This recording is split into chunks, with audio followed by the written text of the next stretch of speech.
Express Scripts, CVS Caremark, and other pharmacy benefit managers try to keep drug costs down.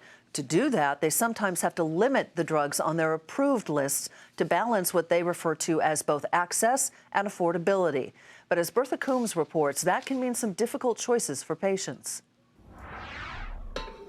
Anne-Marie Ciccarella needs a new health plan. The Long Island breast cancer survivor can't find one with her doctor in network, but she's accepted that.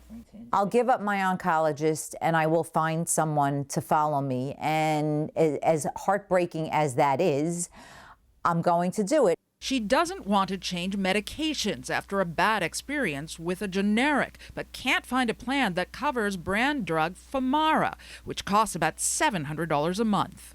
The goal of that drug is to keep the cancer at bay. It's to, suppress the estrogen.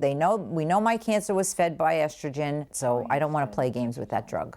Close to 1/3 of mid-tier ACA exchange plans limit coverage of branded cancer and HIV drugs, according to an Avalere Health study, requiring that patients pay up to 40% of the cost of the drugs out of pocket. Most employer plans aren't as restrictive, but like narrow doctor networks, brand drug limits are becoming more common. If you can actually narrow the networks, you can give bigger discounts. And so we're constantly balancing access and affordability.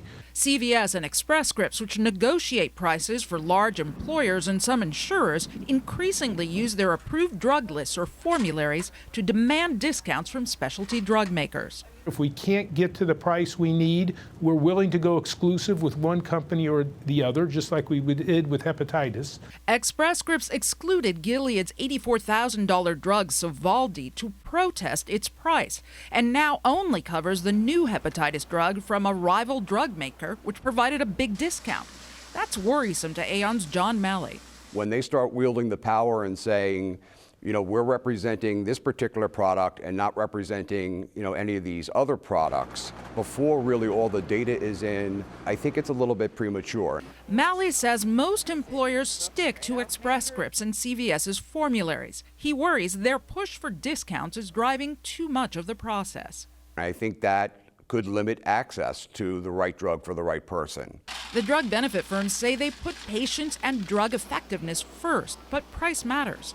Anne-Marie Ciccarella thinks they need patience at the negotiating table, along with pharma and payers. Let's kind of lock the door, throw away the key, and until somebody comes up with some kind of reasonable answer, nobody leaves the room. But first, she needs to find a health plan. Bertha Coombs, Nightly Business Report, New York.